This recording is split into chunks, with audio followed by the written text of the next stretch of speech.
بالله من شرور أنفسنا ومن سيئات أعمالنا من يهده الله فلا مضل له ومن يضلل فلا هادي له أشهد أن لا إله إلا الله وحده لا شريك له وأشهد أن محمدا عبده ورسوله قال الله تعالى في كلامه المجيد وإذ ابتلى إبراهيم ربه بكلمات فأتمهن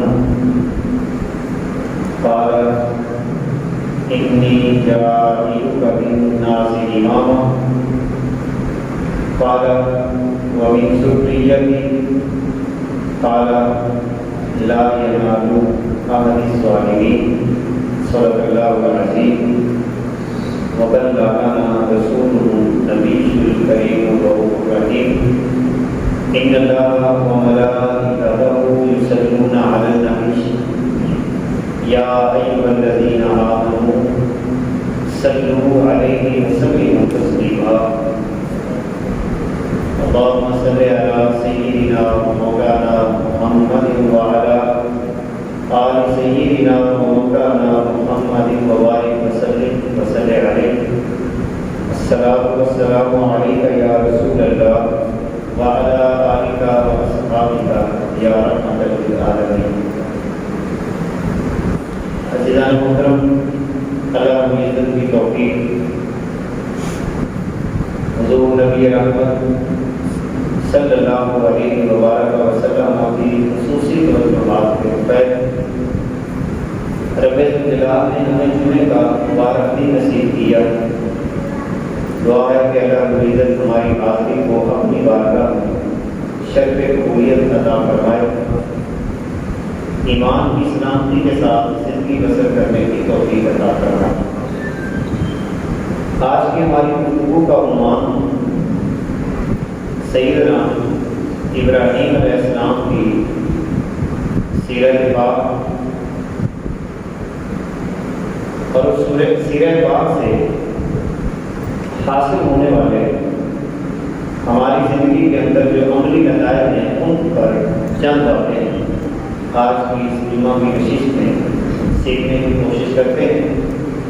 دعا ہے کہ اللہ رب العزت ہماری حاضری کو قبول فرمائے اور ابراہیم علیہ السلام کی سیرت پاک کو سمجھنے کی اور عمل پیرا ہونے کی توفیق عطا فرمائے.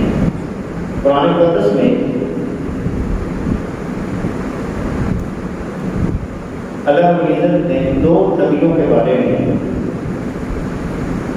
ایک مشترکہ لفظ استعمال کیا ہے، اسوہ حسنہ، جن میں سے ایک نبی ہمارے آقا و مولا حضرت محمد مصطفیٰ صلی اللہ علیہ وسلم. رب الجلال نے فرمایا لقد کان لکم فی رسول اللہ اسوۃ حسنہ، اور اسی طرح کے لفظ رب الجلال نے حضرت ابراہیم علیہ السلام کی سیرت پاک کے حوالے سے ارشاد فرمایا. سیدنا ابراہیم علیہ السلام کی جو سیرت پاک ہے باقی تمام انبیاء سے اس پہلو کے حوالے سے بھی فضیلت حاصل ہے کہ اللہ رب العزت نے باقی جتنے بھی انبیاء کی سیرت کا تذکرہ کیا ہے وہ خبریہ انداز میں ہے. موسیٰ علیہ السلام کے واقعات ہیں، عیسیٰ علیہ السلام کے، نوح علیہ السلام کے، ہود علیہ السلام کے، لوط علیہ السلام کے، یہ جتنے بھی واقعات بیان ہوئے ہیں یہ سارے کے سارے خبریہ انداز میں ہیں. اور واقعات کو ذکر کرنے کے بعد اللہ رب العزت فرماتا ہے ان فی ذالک آیۃ، یعنی اس میں ضرور نشانی ہے. مگر ابراہیم علیہ السلام کی سیرت کے حوالے سے باقاعدہ طور پر اللہ رب العزت نے یہ حکم ادا فرمایا ہے اپنے محبوب صلی اللہ علیہ وسلم وَاتَّبِعْ مِلَّةَ إِبْرَاهِيمَ حَنِيفًا، کہ اے میرے محبوب صلی اللہ علیہ وسلم آپ پیروی کیجیے، اتباع کیجیے ملت ابراہیم، ابراہیم علیہ السلام کی ملت کی۔ اب ابراہیم علیہ السلام کی ملت کی پیروی کیسے کرنی ہے؟ حنیفہ، یکسو ہو کر، پوری یکسوئی کے ساتھ۔ یہاں سے ہم یہ بات سمجھ سکتے ہیں کہ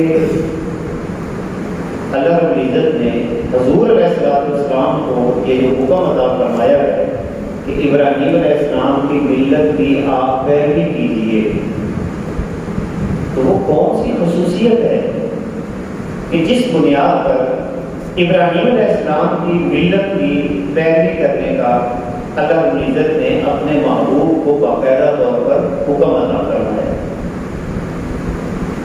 اور یہ بات بھی ذہن میں رہے کہ اللہ رب العزت نے یہاں پر اتباع کا لفظ استعمال کیا ہے، اور اتباع کے لیے ضروری ہوتا ہے کہ جس شخص کی آپ اتباع کر رہے ہیں سب سے پہلے اس سے محبت کا ہونا ضروری ہے۔ لفظ اتباع کی روشنی میں یہ بات بھی ہم سمجھ سکتے ہیں کہ اللہ رب العزت حضور علیہ السلام کو یہ حکم عطا فرما رہا ہے کہ اے میرے محبوب آپ ابراہیم علیہ السلام سے محبت بھی کیجیے۔ گویا کہ محبت کا حکم بھی آ گیا، اور ساتھ ساتھ ابراہیم علیہ السلام کی ملت کی پیروی کا بھی حکم آ گیا۔ سیدنا ابراہیم علیہ السلام کو اولو العزم انبیاء میں سے شمار کیا جاتا ہے، ہمت والے نبی، عزم والے نبی۔ اس کی وجہ یہ ہے کہ سورہ البقرہ کے اندر اللہ رب العزت ارشاد فرماتا ہے وَإِذِ ابْتَلَىٰ إِبْرَاهِيمَ رَبُّهُ، جب آزمایا ابراہیم کو ابراہیم علیہ السلام کے رب نے بکلمات دی، چند کلمات کے ساتھ، فَأَتَمَّهُنَّ، ابراہیم علیہ السلام ان تمام آزمائشوں پہ پورا اترے۔ ایک تو ابتدائی طور پر یہ بات ذہن میں رہے کہ رب الجلال کا یہ فرمانا کہ ابراہیم علیہ السلام کے رب نے ابراہیم علیہ السلام کو آزمایا، تو آزمائش کا آنا یہ اللہ کی دوری کی نشانی نہیں ہے، بلکہ آزمائش کا آنا اللہ کی قربت کی نشانی ہے۔ بہت سارے لوگ پریشان ہو جاتے ہیں کہ ہم پر مختلف قسم کی آزمائشیں کیوں آ رہی ہیں۔ طرح طرح کی آزمائشیں انسان پہ آتی ہیں۔ مثال کے طور پر رزق کی تنگی کی آزمائش بھی کبھی آ جاتی ہے۔ اسی طرح اولاد کا نہ ہونا یہ بھی بعض دفعہ انسان کے لیے آزمائش بن جاتا ہے۔ مختلف قسم کی مشکلات کا آنا یہ بھی انسان کے لیے آزمائش بن جاتا ہے۔ تو آزمائش کا آنا یہ اللہ رب العزت کی دوری کی علامت نہیں ہے، بلکہ آزمائش کا آنا یہ اللہ کی قربت کی نشانی ہوا کرتی ہے۔ اور اصول اس بات کا یہ ہے ہر وہ آزمائش جس کے آنے کے بعد انسان کی توجہ اللہ کی ذات کی طرف بڑھ جائے، اس کا مطلب یہ ہوگا کہ یہ آزمائش میرے لیے اللہ رب العزت کی رحمت بن گئی۔ اور اگر خدا نہ خواستہ کسی بھی آزمائش کے آ جانے کے بعد انسان شکووں میں چلا جائے، شکایات کی زندگی میں چلا جائے، انسان جو ہے وہ اللہ رب العزت کی بارگاہ میں مختلف قسم کے وہاں پر شکوے اور شکایات کی شکل کے اندر اپنے دل کی آرزویں پیش کرنے لگ جائے، تو اس کا مطلب یہ ہے کہ یہ آزمائش انسان کے لیے رحمت نہیں بلکہ اس کے مختلف گناہوں کا کوئی نہ کوئی نتیجہ ہوا کرتی ہے۔ بہرحال دونوں صورتوں میں آزمائش جس شکل کے اندر بھی ہو یہ انسان کے گناہوں کا کفارہ ہوتی ہے۔ حدیث پاک میں آتا ہے کہ حضور علیہ السلام ارشاد فرماتے ہیں کہ بعض دفعہ اللہ رب العزت اپنے بندوں پہ آزمائش کو بھیجتا ہے۔ اب آزمائش کو بھیجنے کی وجہ کیا ہوتی ہے؟ اللہ رب العزت اس بندے کو ایک خاص مقام اور مرتبہ عطا کرنا چاہتا ہے، مگر اس کے اعمال کی یہ پوزیشن نہیں ہوتی کہ وہ اس مقام تک پہنچ جائے، مگر اللہ کو اپنے اس بندے سے محبت ہوتی ہے، پیار ہوتا ہے، اور اللہ یہ چاہتا ہے کہ یہ میرا بندہ اس مقام پر چلا جائے۔ اعمال سپورٹ نہیں کر رہے ہوتے، اللہ رب العزت اس مقام تک پہنچانے کے لیے بندے کو آزمائش کے اندر مبتلا کر دیتا ہے۔ ابواب الجنائز کے اندر جامع ترمذی کے اندر روایت موجود ہے، آقا کریم علیہ السلام فرماتے ہیں کہ انسان کو کسی بھی قسم کا غم یا غم ہلکا سے ہلکا بھی پہنچتا ہے، اللہ رب العزت اس غم یا غم کے بدلے میں قربت خاص عطا فرما دیتا ہے۔ اور پھر حضور نے 2-3 مثالیں دی کہ جیسے ایک انسان کی چیز گم ہو جاتی ہے اور وہ بڑی بھی قریب ہوتی ہے، تو وہ گم شدہ چیز کے وقت جو انسان کے ذہن کے اوپر پریشانی آتی ہے تو اس پر بھی اللہ رب العزت اس کو اپنی قربت عطا فرما دیتا ہے۔ اور یہاں تک فرمایا کہ اگر انسان کو ایک کانٹا بھی چبھتا ہے اور کانٹے کی جو تکلیف ہوتی ہے اس پر بھی اللہ رب العزت اسے اپنی قربت خاص عطا فرما دیتا ہے۔ ویسے یہ ضابطہ ذہن میں رکھیے کہ آزمائش کا آنا یہ خدا کا قانون ہے، قدرت ہے، اور زندگی باقاعدہ آزمائشوں کا نام ہے۔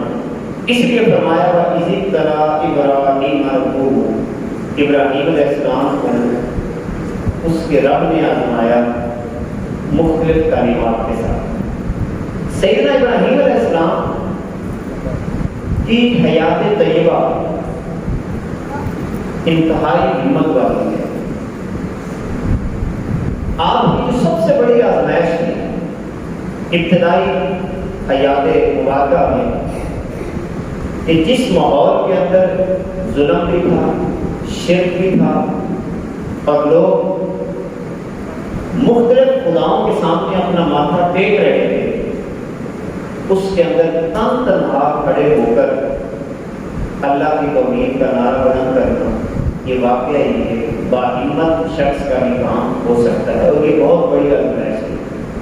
اگر ہم آج کے ماحول میں جائزہ لیں جہاں پر ظلم بھی ہو رہا ہو، زیادتی بھی ہو رہی ہو، اور مختلف قسم کے احکام کی خلاف ورزی کی جا رہی ہے، اس پرفتن دور کے اندر اگر میں اور آپ اپنی زبان سے، اپنے عمل سے، کسی بھی انداز کے ساتھ اگر برائی کے خاتمے کے لیے اپنی آواز کو بلند کرتے ہیں تو یقیناً یہ باہمت لوگوں کا کام ہوا کرتا ہے۔ کمزور دل لوگ کبھی بھی فتنوں کا مقابلہ نہیں کر سکتے، کمزور دل لوگ پیچھے ہٹ جاتے ہیں، کمزور دل لوگ پریشان ہو جاتے ہیں، حالات کی سختیوں کو جھیل نہیں پاتے، مگر مرد کلندر ابراہیم علیہ السلام نے اس پرفتن دور کے اندر بھی اس انداز کے ساتھ نعرہ توحید کو بلند کیا کہ سارا معاشرہ مخالف در مخالف ہو رہا ہے، مگر آپ کلمہ توحید کو ہمیشہ بلند فرماتے جا رہے ہیں۔ ایک بات ذہن میں رہے، آپ نے ایک مشہور حدیث سن رکھی ہے، اسی کے تحت میں عرض کرنا چاہتا ہوں کہ نبی کریم صلی اللہ علیہ وسلم نے ارشاد فرمایا کہ جس شخص کے دل کے اندر رائی کے دانے کے برابر بھی ایمان ہوگا اللہ رب العزت اسے جنت میں داخل کرے گا۔ یہ حدیث پاک ہے۔ اب اس حدیث پاک کی تشریح کیا ہے؟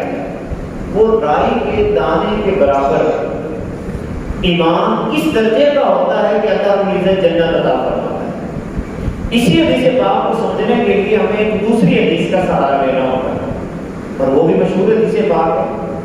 نبی کریم صلی اللہ علیہ وسلم نے ارشاد فرمایا جب بھی تم میں سے کوئی بندہ دیکھے کہ معاشرے میں برائی ہو رہی ہے اور وہ اس بات کی استطاعت رکھتا ہے، اللہ نے اس کو اس بات کی قدرت عطا فرمائی ہے کہ وہ اپنے ہاتھ سے اس برائی کا خاتمہ کر سکتا ہے، اسے چاہیے کہ وہ اپنے ہاتھ سے اپنی برائی کو، جو برائی ہے رہی ہے، اس کا خاتمہ کرے۔ اسے یہ پتہ چلا کہ جس بندے کے پاس برائی کو ختم کرنے کی ہاتھ کی قوت موجود ہو اور ہاتھ کی قوت کے موجود ہونے کے باوجود وہ اپنی اتھارٹی کو استعمال نہیں کرتا، تو کل قیامت کے دن اللہ کی بارگاہ میں اس کی اس بنیاد پہ وہ یہ نہیں ہم کہہ رہا میں تو دل سے برا سمجھتا ہوں۔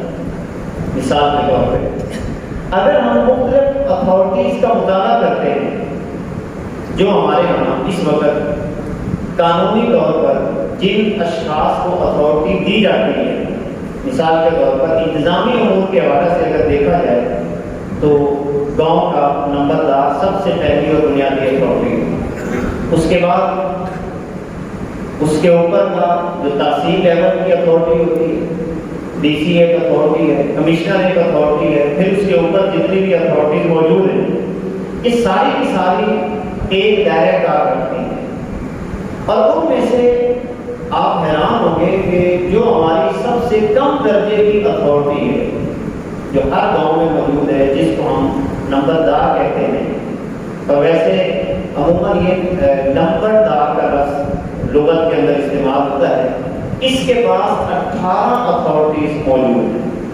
18 اتھارٹیز کہ یہ کیا کیا کر سکتا ہے، جان پیشہ افراد کے خلاف اس کا قانونی چارہ بھی کیا کر سکتا ہے، کس انداز کے ساتھ یہ معاشرے کے اندر برائی کو روک سکتا ہے، کن کن اداروں کو اس نے سپورٹ کرنا ہوتا ہے، یہ کم از کم 18 اتھارٹیز ایک شخص کے پاس جو ہمارے گاؤں کے لیول کا بندہ ہوتا ہے اس کے پاس موجود ہوتی ہے۔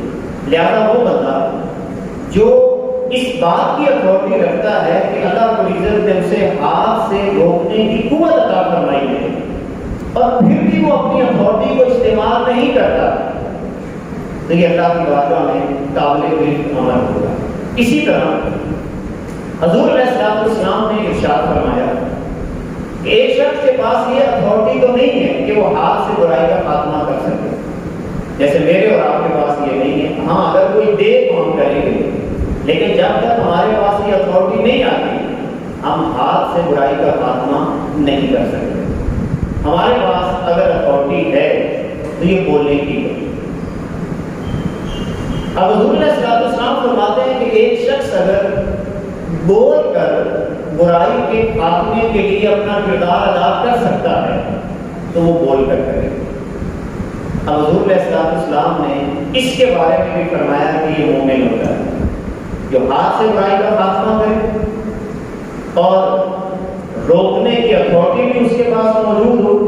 اللہ کے نبی نے فرمایا یہ بھی مومن ہوتا ہے۔ دوسرے نمبر پہ فرمایا کہ جو بندہ اپنی زبان سے کسی بھی برائی کے خاتمے کے لیے اپنا کردار ادا کر سکتا ہے اور وہ اپنا بھرپور کردار ادا کرتا ہے بغیر کسی ڈر کے، بغیر کسی خوف کے، اللہ رب العزت کی رضا کے لیے، اللہ رب العزت اس کو اس پر اتنا اجر عطا فرمائے گا کہ اس کو بھی مومن کے دائرہ کار میں ہی رکھا ہوا ہے۔ تیسرے نمبر پہ رسول پاک صلی اللہ علیہ وسلم نے ارشاد فرمایا کہ وہ بندہ جس کے پاس ہاتھ سے بھی روکنے کی طاقت نہیں، یعنی اتھارٹی اس کے پاس نہیں ہے، زبان کا استعمال بھی نہیں کر سکتا، مگر اتنا ضرور کرے کہ برائی کو برائی سمجھتا ہو۔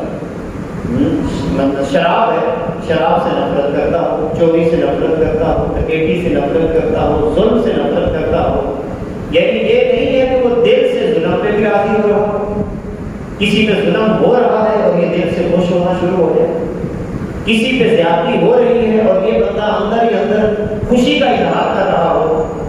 اس کے بارے میں اللہ کے نبی صلی اللہ علیہ وسلم نے فرمایا کہ وہ بندہ جو برائی کو دیکھنے کے بعد، کسی بھی قسم کی زیادتی کو دیکھنے کے بعد اس کے دل کے اندر نفرت پیدا نہیں ہوتی، تو اس کا مطلب ہے اس کے سینے میں رائی کے برابر بھی ایمان نہیں ہے۔ اب ذرا اندازہ لگائیں، ہمارا ایمان اب ہم نے اپنا تولنا ہے کہ کس درجے کا ہے۔ اگر تو میرے پاس اتھارٹی ہے ہاتھ سے روکنے کی اور میں نہیں روک رہا، اس کا مطلب ہے میرے دل سے ایمان کی کیفیت، جو رائی کے دانے کی کیفیت ہے، وہ ختم ہو گئی۔ اور اگر مجھے زبان کے استعمال کرنے کی اللہ نے کیفیت عطا فرمائی ہے اور میں نہیں کر رہا، تو پھر میں اس سے نچلے درجے میں آ گیا۔ اور اگر خدا نہ خواستہ میں دل کے اندر نفرت نہیں کرتا برائی سے، بلکہ دلچسپی سے برائی کی طرف آگے بڑھتا ہوں، اس کے کئی طریقے ہو سکتے ہیں۔ ایک تو یہ ہے کہ میں برائی دیکھ کے خوش ہوتا ہوں، مثلا کسی کو ظلم ہو رہا ہے تو بجائے اس کے کہ میرے اندر ایک کیفیت پیدا ہو کہ یار یہ ظلم ہو رہا ہے، یہ زیادتی ہو رہی ہے، میرے دل کے اندر ایک نفرت کی کیفیت پیدا ہو، میرے اندر لڈو پھوٹ رہے ہیں، دیکھو باقی واہ یہ تو اچھا ہو رہا ہے اس کے ساتھ، یا کسی ظلم کا ساتھ دیتا ہوں، اس کا مطلب ہے اس روایت کی روشنی میں آقا کریم علیہ السلام نے فرمایا کہ ایسے شخص کے سینے میں رائی کے برابر بھی ایمان نہیں ہوگا۔ اب اس حدیث پاک کو سمجھیے کہ اللہ کے نبی نے فرمایا کہ جس شخص کے سینے میں رائی کے دانے کے برابر بھی ایمان ہوگا اللہ اسے جنت میں داخل کرے گا۔ تو رائی کے دانے کے برابر ایمان کی کیفیت کیا ہوئی کہ میں برائی سے نفرت کرنے لگا، کم از کم یہ تو ہونا کہ میں برائی سے نفرت کرنے لگا۔ سیدنا ابراہیم علیہ السلام اللہ رب العزت نے آپ کو یہ قوت عطا فرمائی کہ پرفتن ماحول کے اندر آپ نے کلمہ توحید کو بنا دیا۔ کوئی آسان کام نہیں تھا کہ یہاں پر بڑے بڑے لوگ اپنے مناسب کو بچانے کے لیے وہ لوگوں کو جھوٹے خداؤں کے سامنے جھکا رہے ہیں۔ اس مقام پر ابراہیم علیہ السلام نے بڑا خوبصورت جملہ عطا فرمایا کہ لا الہ الا اللہ۔ جب ابراہیم علیہ السلام نے یہ بات کی تو دھمکی دی انہوں نے، نکل جانے کا کہا، نکل جاؤ یہاں سے۔ اور شروع سے لے کر آج تک ظالموں کا یہی وتیرہ رہا کہ وہ ہمیشہ یہ جتنے بھی آپ انبیاء کے قصے پڑھے قرآن مقدس کے اندر، حق والے ہمیشہ آپ کی بات کرتے ہیں۔ ظالموں کے وتیروں میں سے ایک وتیرہ یہ ہے کہ وہ یہ دھمکی دیتے ہیں کہ ہم تجھے مار ڈالیں گے، یہ ہمیشہ سے وتیرہ رہا۔ قرآن مقدس کا اللہ عزت فرماتا ہے کہ ظالموں کا ایک وتیرہ یہ رہا ہے کہ ہم تجھے ماریں گے، پتھر ماریں گے، یعنی کسی بھی قسم کی مارنے کی دھمکی کو دیں، یہ ہمیشہ سے وتیرہ رہا۔ تیسرے نمبر پہ یہ وتیرہ رہا کہ ہم تمہیں اپنے علاقے سے نکال دیں، یہی وتیرہ آج بھی ہم اپنے ماحول کے اندر اپنی آنکھوں سے دیکھ سکتے ہیں۔ ابراہیم علیہ السلام نے سب سے پہلے کلمہ توحید کو بنا، اور بڑے خوبصورت جملے ہیں۔ جب حضرت ابراہیم علیہ السلام کو آپ کی قوم نے ستایا تو آپ نے بڑا پیارا جملہ اللہ کی بارگاہ میں عرض کیا کہ میرا اللہ مجھے راستہ دکھا دے، وہ مجھے راستہ کوئی نہ کوئی دکھا دے۔ اور یہ نبی کا لہجہ سنیں، نبی کا لہجہ سنیں۔ آج بندہ گناہ کر کے بھی اتراتا اور کہتا ہے کہ میں بڑا شیر ہوں، بڑا شیر ہوں، گناہ کر کے بھی کہتا ہے کہ وہ تھوڑا سا کپڑوں کو بھی اچھے طریقے سے بتاتا ہے کہ دیکھو جی میں نے ظلم کیا اور بڑا کام کر دیا۔ مگر نبی کا لہجہ کہتے ہیں، حیرانگی ہوتی ہے، جلیل القدر نبی جن کا تذکرہ حضور بڑی محبت سے کرتے ہیں، جس نبی کو جد الانبیاء کا ٹائٹل ملا، جس نبی کی پیروی کے بارے میں رسالہ امام صلی اللہ علیہ وسلم فرماتے ہیں کہ ہم جو قربانیاں کرتے ہیں یہ ابراہیم علیہ السلام کی یادگار کے طور پر کرتے ہیں۔ ٹائٹل ہے، اتنا بڑا ٹائٹل ابراہیم علیہ السلام، جس نبی کی شان یہ ہے کہ بیت اللہ کی تعمیر ہے، حجر اسود ہے، اور پھر وہاں پر مقام ابراہیم، صفا مروہ کی دوڑ ابراہیم علیہ السلام سے منسوب، اتنے جلیل القدر نبی ہو کر اللہ کی بارگاہ میں عرض کیا کر رہے ہیں، مجھے امید ہے کہ میرا رب میری خطاؤں کو معاف کرے، مجھے امید ہے۔ یہ کون کہہ رہے ہیں؟ ابراہیم علیہ السلام، جو معصوم ہیں، معصوم نبی، اولو العزم نبی، ہمت والے نبی، باطل کے سامنے آنکھیں ڈال کر گفتگو کرنے والے نبی، بتوں کو پاش کرنے والے نبی۔ یار وہ کتنا عجیب انداز تھا ابراہیم علیہ السلام کا کہ بتوں کو توڑ کر بڑے انداز کے ساتھ کھڑے ہیں میدان عمل کے اندر، اور لوگ آ کے پوچھتے ہیں کہ کس نے بتوں کو توڑا؟ ابراہیم علیہ السلام بڑے انداز کے ساتھ فرماتے ہیں کہ ان بتوں کو تمہارے بڑے نے توڑا۔ اندازہ لگائیں اس قدر العزم نبی، مگر انداز کیا ہے؟ امید ہے کہ میرا رب میری خطاؤں کو معاف کر دے. اور دعا کیا مانگ رہے ہیں کہ اے اللہ مجھے اپنی رحمت سے اپنے نیک بندوں میں شمار کر. اللہ رب العزت فرماتا ہے کہ جب ابراہیم علیہ السلام کو اس کے رب نے آزمایا ہے، اللہ کرے ہمیں آزمائش کا مزہ چکھنے کی اور اس سے لطف اندوز ہونے کی اللہ نے توفیق عطا فرمائے. کبھی بھوک کو اللہ کی نام کی خاطر برداشت کرتے ہیں، مزہ آئے گا آپ کو زندگی. کبھی کبھی لوگوں کی مخالفت کو اللہ کے نام پہ سہتے ہوئے آپ کو زندگی گزارنے کا مزہ ہے. یہ سیرت کس کے لیے؟ اتنے اولو العزم نبی جو اللہ نے اس کائنات میں بھیجے ہیں وہ کس مقصد کے لیے بھیجے کہ اپنی زندگیوں کو سنبھالیں. ورنہ موت تو ہے، جینا تو کسی نے بھی نہیں. ہم آئے یہاں مرنے کے لیے، جینا کسی نے بھی نہیں. موت ہے، موت ہے، موت ہے. اپنی آخری سی زندگی ان انبیاء کے طریقے پہ گزار کر اپنی زندگیوں کے نظام کو خوبصورت کرا رہے. ابراہیم علیہ السلام ہر آزمائش پہ پورے اتر رہے. اللہ رب العزت نے پھر ارشاد فرمایا انی جاعلک للناس اماما. اے میرے بندے تم نے ہر آزمائش کو برداشت کیا، ہر آزمائش کو برداشت، بھوک کو برداشت کیا، پیاس کو برداشت کیا، تکلیفوں کو برداشت کیا، ہجرت کے مرحلے کو برداشت کیا. اب اندازہ لگائیں کہ کتنی شدید گرمی. آج کی اس گرمی میں ذرا تھوڑا سا جائزہ لیں. ہمیں تو یہ کہہ دیں کہ اپنے بچے کو چھوڑ کے راوی کے کنارے ہی آ جاؤ جہاں پانی پینے کے لیے بھی نہ ہو. اور آپ ایک تصور کریں کہ آپ ایک ایسی جگہ پہ ہو جہاں پر آپ کے بچے کو پیاس لگی ہو اور آپ کی جیب میں پیسے بھی نہ ہو اور پانی بھی آپ کو خریدنا پڑے تو کیا کریں گے؟ یقیناً اس پانی بیچنے والے کی محنت ضرور کریں گے اور بچے کی پیاس بجھائیں گے. جتنے ہم افراد یہاں پہ بیٹھے ہیں ذرا سوچیے ہماری زندگی کا مقصد کیا ہے؟ یہ دنیا کس کے لیے؟ یہ اللہ کی ہے، ہمارے لیے. ہم نے تو کبھی ہجرت کی نہیں. ہمیں وہ مصیبتوں اور پریشانیوں سے گزرنا ہی نہیں پڑا کہ اپنے گھر بار چھوڑ کر اتنا لمبا فاصلہ 1400-1500 کلومیٹر کا فاصلہ طے کر کے ایک بے آب و گیاب وادی کے اندر ہمیں اپنے بچوں کو چھوڑنا پڑے. ہمیں تو ہے ہم اپنے بچوں کے ساتھ شروع سے آرام سے رہے.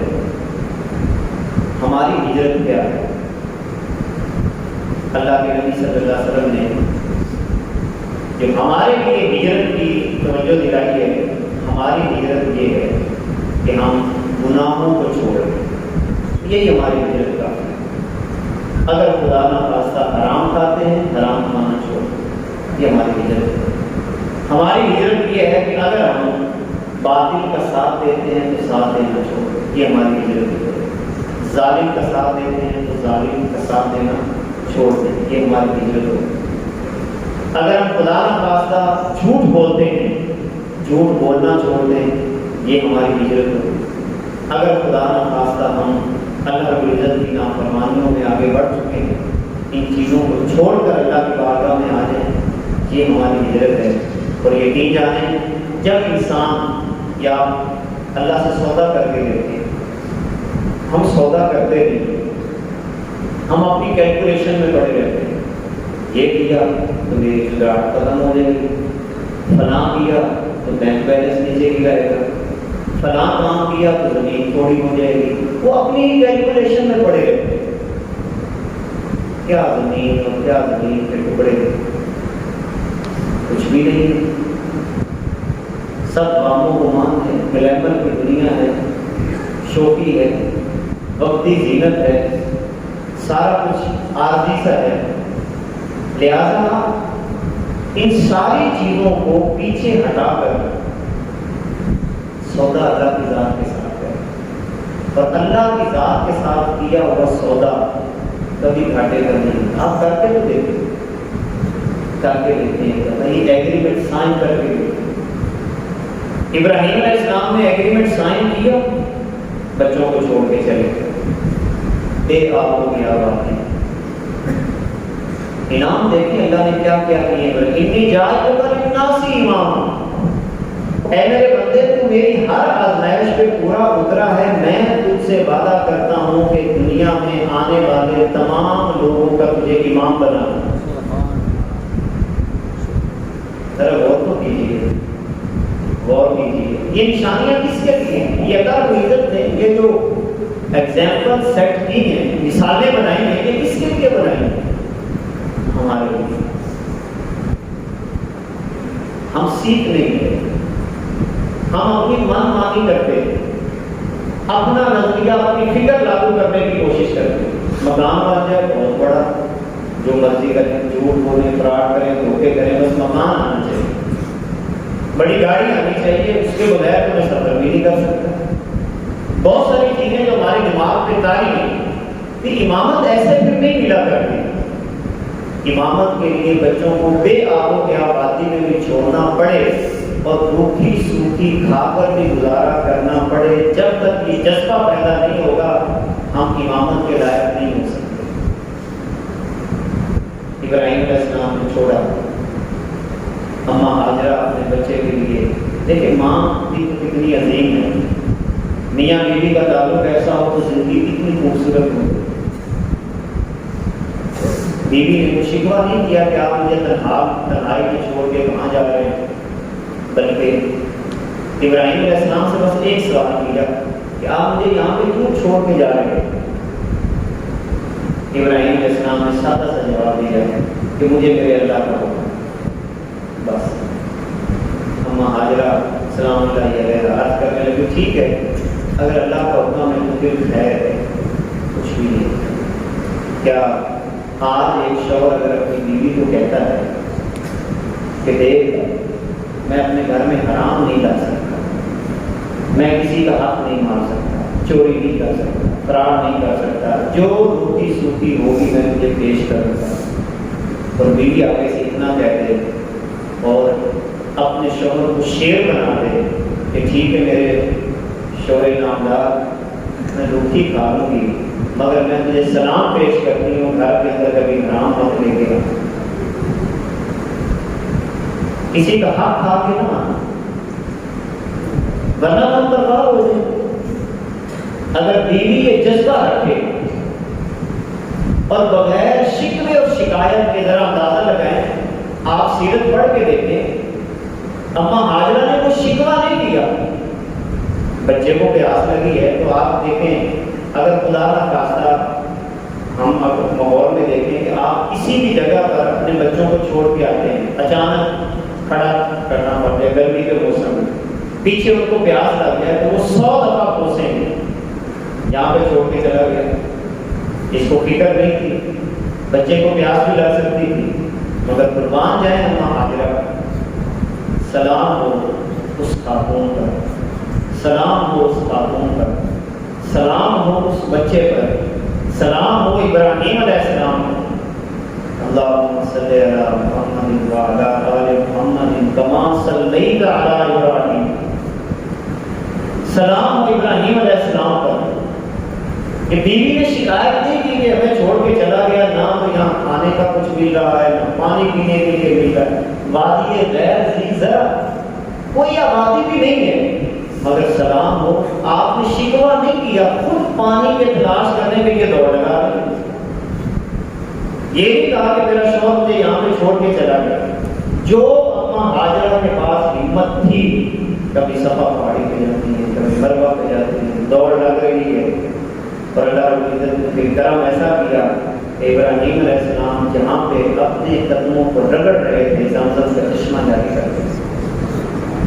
سوال پیدا ہوتا ہے کہ اللہ پہلے بھی تو چشمہ جاری کر سکتا تھا، کیا کر نہیں سکتا تھا؟ کیا اس بات پہ قادر نہیں تھا؟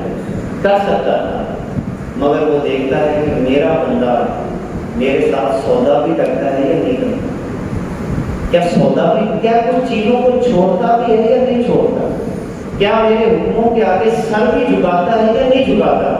ابراہیم علیہ السلام کے بارے میں اللہ رب العزت فرماتا ہے، سبحان اللہ، اللہ نے فرمایا اذ قال له ربه اسلم، جب ابراہیم کو اس کے رب نے کہا جھک جا، جیسے سکول میں سٹ سٹینڈ کروایا جاتا ہے تو استاد کہتا ہے سٹینڈ، بچے کھڑے ہو جاتے ہیں، استاد کہتا ہے سٹ، بچے بیٹھ جاتے ہیں۔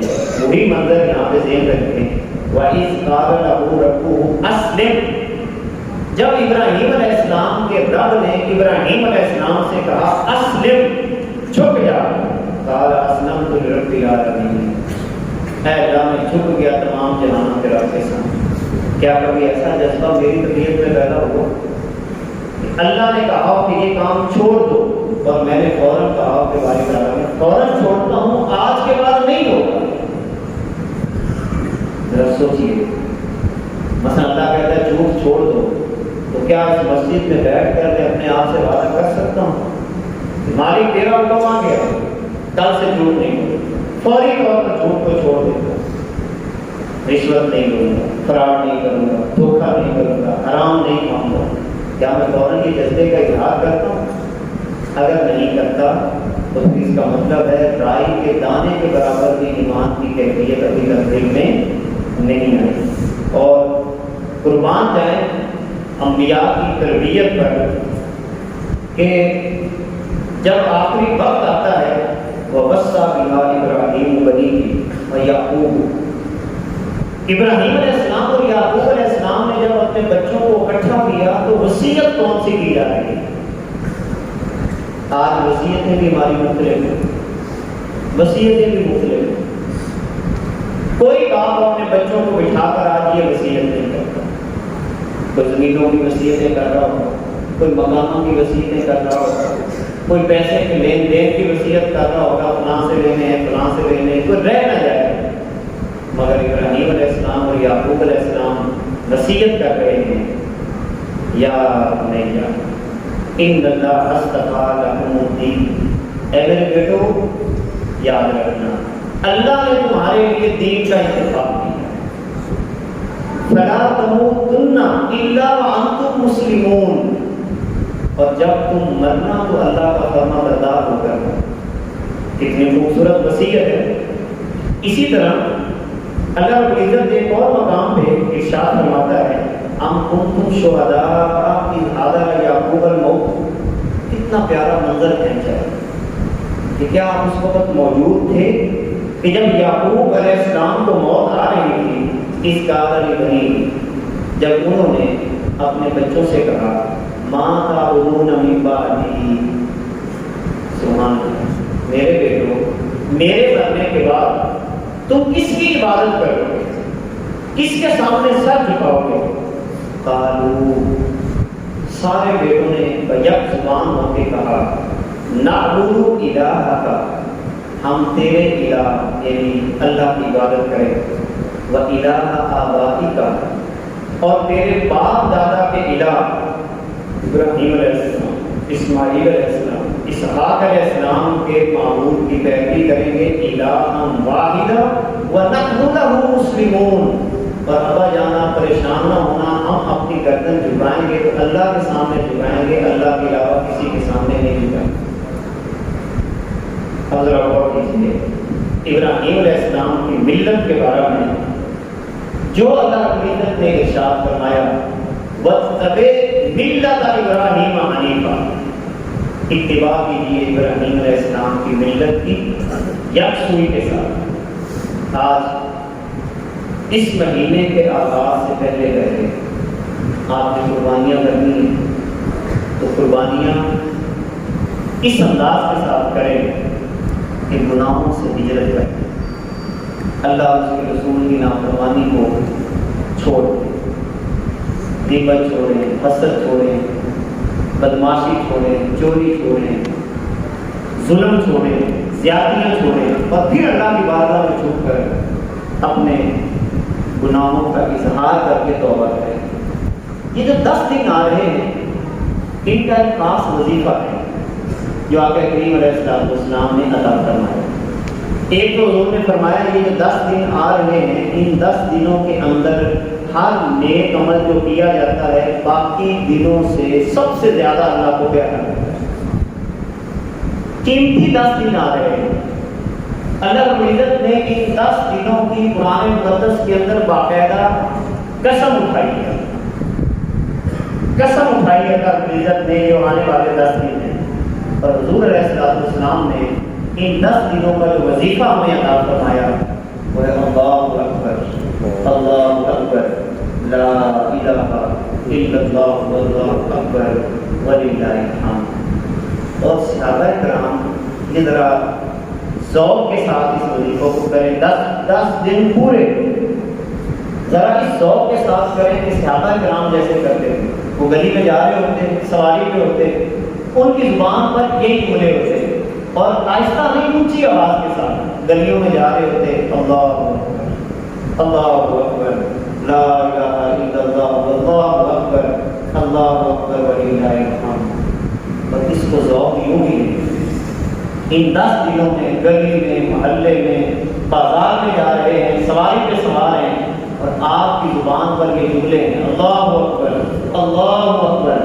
سادہ لفظوں میں آپ گلی محلے میں نعرے لگا رہے ہیں، میرا اللہ بڑا بڑا ہے،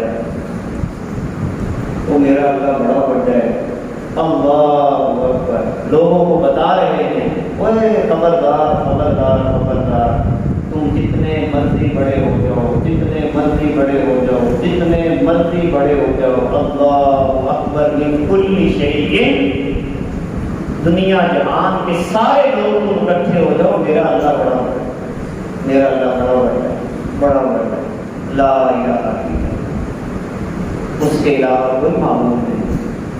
اور ایک جملہ وللہ الحمد، اور یاد رکھنا اس کائنات میں تعریف کی صرف اللہ کی، وللہ الحمد۔ اس ذوق کے ساتھ یہ 10 دن جیسے ذی الحجہ کا چاند نظر آئے، جنہوں نے قربانیوں کے ارادے کیے ہیں، اپنے ناخن وغیرہ، بال وغیرہ وہ ابھی تراش لیں، تاکہ 10 دنوں کے اندر یہ سنت بھی پوری ہو جائے کہ حضور نے فرمایا جو تم میں سے قربانی کا ارادہ رکھتا ہے وہ ان 10 دنوں کے اندر اپنے ناخن وغیرہ نہ ترشوائے، بال نہ ترشوائے، تو چاند کے نظر آنے سے پہلے پہلے آپ اپنی حجامت وغیرہ بھی کروا لیں، تاکہ 10 دن اس انداز کے ساتھ گزر جائیں، اور ساتھ ساتھ یہ وظیفہ یہ باقاعدہ اپنی زبانوں پہ رکھ لیں۔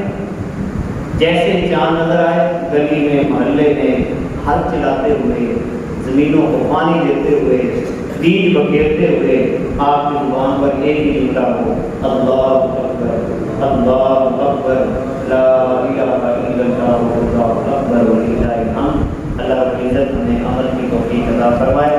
صلوات اللہ تعالی علی حبیبہ